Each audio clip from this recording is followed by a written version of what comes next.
তো আজকে যে টপিকটা নিয়ে আলোচনা করব সেটা হচ্ছে তোমাদের আইটিআই কি, ঠিক আছে, আইটিআই কি বা আমাদের পলিটেকনিক সিস্টেমটা কি বা ডিপ্লোমা ইঞ্জিনিয়ারিং কি, ঠিক আছে, ডিপ্লোমা ইঞ্জিনিয়ারিং কি এবং হচ্ছে তোমাদের এইটা পড়তে গেলে এতে কি করতে হবে, কত খরচ একটা প্রাইভেট কলেজে, ঠিক আছে, গভর্নমেন্ট জব এবং প্রাইভেট জব নিয়ে ডিসকাস করব, ঠিক আছে, প্রাইভেট এবং গভর্নমেন্ট জব নিয়ে ডিসকাস করব। তো প্রথমে চলো আমরা জেনে নিই আইটিআই মানে কি।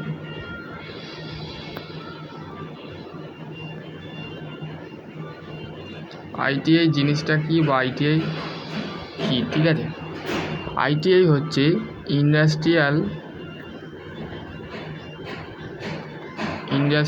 ট্রেনিং ইনস্টিটিউট, ঠিক আছে, ইনস্টিটিউট, ঠিক আছে। তাহলে আইটিআই হচ্ছে ইন্ডাস্ট্রিয়াল ট্রেনিং ইনস্টিটিউট, মানে যেখানে আমরা 2 বছরের বা 1 বছরের ট্রেড করে আমরা যে কোনো সরকারি বা বেসরকারি চাকরি পেতে পারি, ঠিক আছে। তাহলে আইটিআই হচ্ছে দুটো গ্রুপ হয়,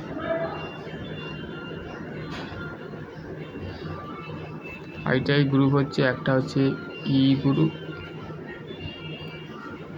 আর একটা হচ্ছে এম গ্রুপ, ঠিক আছে। তো তোমরা বলতে পারো দাদা তাহলে আমরা যদি গভর্নমেন্ট কলেজ যদি না পাই, যদি প্রাইভেট পাই তো কত খরচা হবে। তো দেখো ট্রেডগুলো আগে বলে নিই, তারপরে তোমাদের জব খরচার বিষয়টা বলছি, ঠিক আছে। ই গ্রুপের ক্ষেত্রে যে ট্রেড হয় সেটা হচ্ছে 1 ইয়ার, ঠিক আছে। আর এম গ্রুপের ক্ষেত্রে আমাদের যে থাকে 2 ইয়ার, ঠিক আছে। 1 বছরের আর 2 বছরের আইটিআই হয়, ঠিক আছে, আইটিআই অনলি, ঠিক আছে। এবার হচ্ছে তোমাদের আমি একটা ডিভাইডেড করে দিচ্ছি। এটা ধরো আমাদের এম গ্রুপ আর এটা হচ্ছে ই গ্রুপ, ঠিক আছে। এম গ্রুপের জন্য মোট উচ্চ মাধ্যমিক বা উচ্চ মাধ্যমিক হলে হবে, আর ই গ্রুপের ক্ষেত্রে শুধুমাত্র 8 পাস হলেই তোমরা কিন্তু আইটিআইটা করতে পারবে, ঠিক আছে। এবং হচ্ছে তোমরা মাধ্যমিক উচ্চ মাধ্যমিকে তোমরা যদি মাধ্যমিকে 60% নাম্বার থাকবে বা 50% নাম্বার যদি থাকে তাহলে তোমরা গভর্নমেন্ট কলেজ পাবে। আর এর ক্ষেত্রেও কিন্তু সেম, ঠিক আছে, 60% তোমাকে পেতে হবে বা 50% যদি 40% থাকো তাহলে তোমাকে চয়েস ফিলিং বা কাউন্সিলিংয়ের মাধ্যমে কিন্তু ভর্তি করে নিতে হবে, ঠিক আছে। এম গ্রুপ আর ই গ্রুপের ক্ষেত্রে খরচ হবে প্রাইভেট কলেজে 70 থেকে 80,000 টাকা। কোনো কলেজ তো 1 লাখ টাকাও নেয়, কিন্তু বেসিক্যালি 80 থেকে 70,000 টাকার মধ্যে তুমি এম গ্রুপে ভর্তি হতে পারবে। আর ই গ্রুপে যেটাকে 1 ইয়ারের ট্রেড হয় সেটা হচ্ছে 40 থেকে ম্যাক্সিমাম 40,000 থেকে 50,000 টাকার মধ্যে কিন্তু তোমার 1 বছরে কমপ্লিট হয়ে যাবে, ঠিক আছে। 1 বছরে যে ট্রেড হয় সেই পুরো কমপ্লিট হয়ে যাবে, ঠিক আছে। এবার হচ্ছে তোমাদের এম গ্রুপে কী কী ট্রেড থাকে এবং ই গ্রুপে কী কী ট্রেড থাকে, ঠিক আছে। ট্রেড গ্রুপ, দেখো এম গ্রুপে যে ট্রেড গ্রুপে যে থাকে সেটা হচ্ছে ফিটার,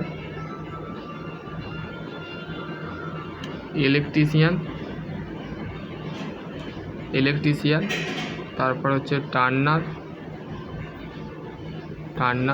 তারপর হচ্ছে মেশিনিস্ট, আরও আছে ইটিসি, টাস্কম্যান, মেকানিক্যাল টাস্কম্যান, সার্ভেয়ার, ঠিক আছে, এইগুলো আছে। ডিজেল মেকানিক্স, ঠিক আছে, ডিজেল মেকানিক্স 1 ইয়ারের, ঠিক আছে। তো এবার হচ্ছে তোমাদের ই গ্রুপে যেটা তোমাদের 8 পাস সেটা হচ্ছে ওয়েল্ডার, তারপর হচ্ছে কোপা, তারপর হচ্ছে তোমাদের ডিজেল মেকানিক্স, তারপর হচ্ছে পেন্টার, তারপর হচ্ছে প্লাম্বার, ঠিক আছে, আরও সমস্ত ট্রেড আছে, প্লাম্বার, এইগুলো হচ্ছে ই গ্রুপ। এবার আমরা পলিটেকনিকের সিস্টেমটার এবার আঁকবো। বললাম এবার হচ্ছে গভর্নমেন্টে ভর্তি হতে গেলে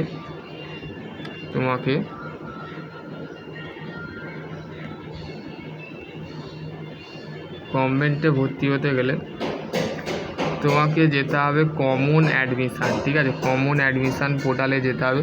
প্রথমে তোমাকে কী করতে হবে, রেজিস্ট্রেশন করতে হবে, ঠিক আছে। রেজিস্ট্রেশনের করার পর রেজিস্ট্রেশনে কী কী থাকবে, সেখানে তোমার নাম থাকবে, তোমার ফার্স্ট নেম, সেকেন্ড নেম, তোমার মিডিল নেম দিয়ে তোমাকে বলতে গেলে মোবাইল নাম্বার দিতে হবে, আধার নাম, কমন অ্যাডমিশানে চলে যাবে। ওয়েবসাইট হচ্ছে West Bengal state counselling of vocational training, ঠিক আছে, এই ওয়েবসাইটে থাকবে, ঠিক আছে। এই ওয়েবসাইটের লিঙ্ক আমি ডিসক্রিপশন বক্সে দিয়ে দেবো, এখানে তোমরা দিয়ে দেবে, ঠিক আছে। কমন অ্যাডমিশানে যে তোমার রেজিস্ট্রেশন করার পর তোমাকে তারপর লগ ইন করতে হবে, ঠিক আছে। লগ ইন করার পর দেন তোমার কমপ্লিট হবে। কমপ্লিট হওয়ার পর তোমার মেরিট লিস্ট আসবে, ঠিক আছে। চয়েস ফিলিং করতে হবে, ঠিক আছে। চয়েস ফিলিং কলেজ সাজাতে হবে, ঠিক আছে। কোন কলেজ আগে রাখবে, কোন কলেজ পরে রাখবে, তোমার বাড়ির কাছে যে কলেজগুলো আছে সেই কলেজগুলো আগে রাখতে পারো, বা দূরের কলেজগুলো আগে রাখতে পারো, সেগুলোকে সাজাতে পারো। সাজানোর পর তোমাকে কী করতে হবে, কমপ্লিট হবে তোমার চয়েস ফিলিং কমপ্লিট হওয়ার পর তোমার মেরিট লিস্ট আসবে। মেরিট লিস্টটা আগে আসবে, ঠিক আছে। রেজিস্ট্রেশন কমপ্লিট করার পর মেরিট লিস্ট বেরোবে, র্যাঙ্ক কার্ড বেরোবে, তারপর কাউন্সিলিং হবে। কাউন্সিলিং মানে চয়েস ফিলিং, ঠিক আছে। এবার হচ্ছে মানে আমাদের পলিটেকনিক, ঠিক আছে, যেটাকে আমরা ডিপ্লোমা ইঞ্জিনিয়ারিং বলে থাকি, পলিটেকনিক বা ডিপ্লোমা ইঞ্জিনিয়ারিং, ঠিক আছে। তো এর ক্ষেত্রে এক্সাম যে হয় সেটা হচ্ছে জেএক্সপো এবং হচ্ছে ভোগলেট, ঠিক আছে। জেএক্সপোর ক্ষেত্রে আমাদের যে হয় সেটা হচ্ছে 3 ইয়ার্সের। এবার হচ্ছে তোমাদের যে ভোগলেট যেটা হয় সেটা হচ্ছে 2 ইয়ার্স, ঠিক আছে, 2 ইয়ার্সের। এবং হচ্ছে তোমাদের বিগত 2024-এর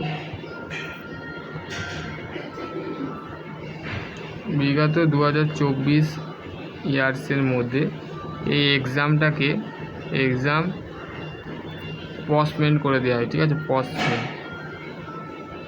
পসমেন্ট বা ক্যান্সেল করে দেওয়া হয়।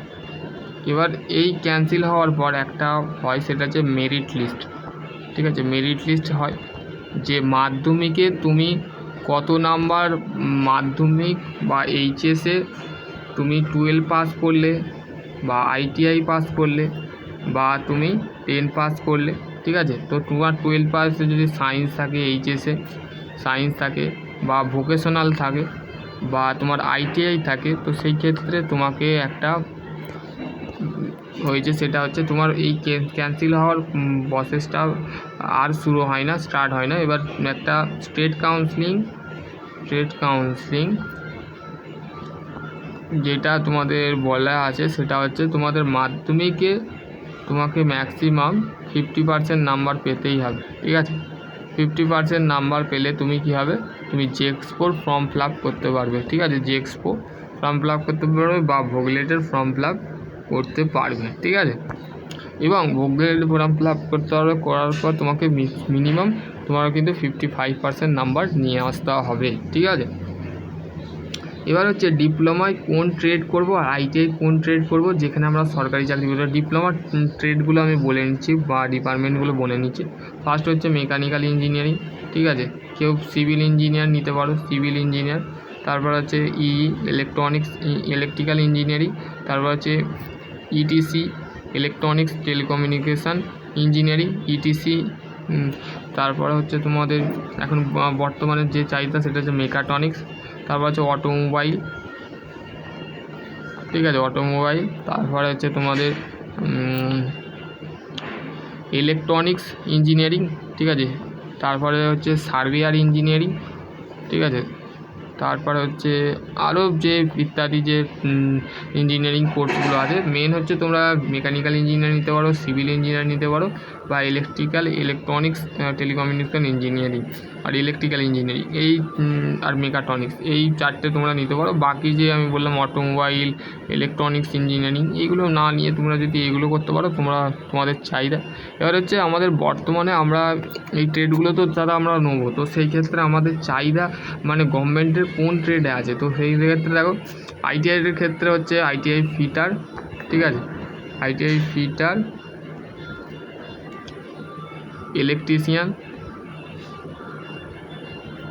ইলেকট্রিশিয়ান, তারপর হচ্ছে ওয়েল্ডার, তারপর হচ্ছে তোমাদের মেশিনিস্ট, তারপর হচ্ছে ডিজেল মেকানিক, ঠিক আছে। এটা হচ্ছে আইটিআইয়ের ক্ষেত্রে, যেখানে ডিআরডিও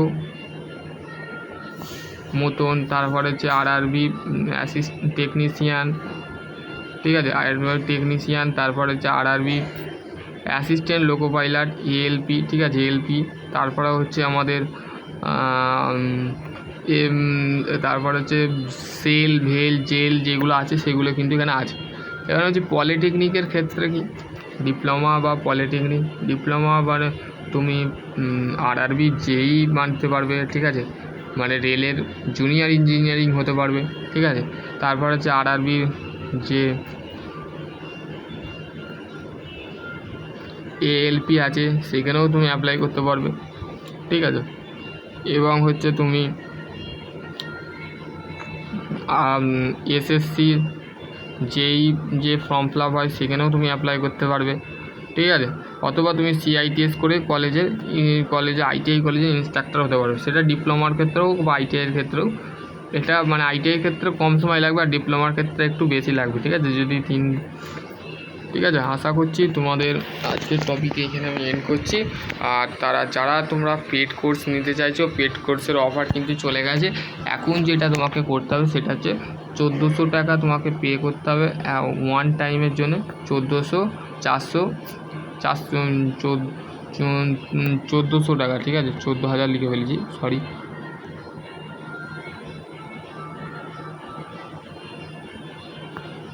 1400 টাকা তোমাকে পেড করতে হবে।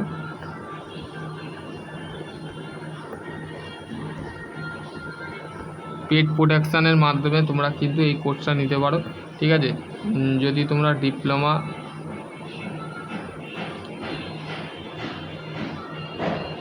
থার্ড সেম হোক বা ফিফথ সেম হোক, ফিফথ সেমের ক্ষেত্রে 1500 টাকা, ঠিক আছে। আর এর ক্ষেত্রে হচ্ছে আমাদের 1400 টাকা, ঠিক আছে। তোমাকে ওয়ান টাইমের জন্য আমার যে পে রুল আছে সেই পে রুলে পাঠাতে হবে, ঠিক আছে। তো আশা করছি, আমার নাম্বার হচ্ছে 9333263020। এই নাম্বারে তোমরা আমাকে কল করতে পারো বা হোয়াটসঅ্যাপের নাম্বারে তোমাদের আমাকে করতে হবে। এই নাম্বারটা অ্যাক্টিভ থাকবে, 3টে নাম্বার আমার আছে, সেই 3টে নাম্বার আমি অ্যাক্টিভ থাকি বা অ্যাক্টিভ থাকতেও নাও পারি, ঠিক আছে। তো সেই নাম্বারেগুলো কল করবে না, এই নাম্বারটাই কল করবে, ঠিক আছে। আশা করছি তোমাদের যদি আর কোনো কোয়ারি থাকে অবশ্যই কমেন্ট সেকশানে কমেন্ট করবে। সকলে ভালো থেকো, সুস্থ থেকো, থ্যাংক ইউ।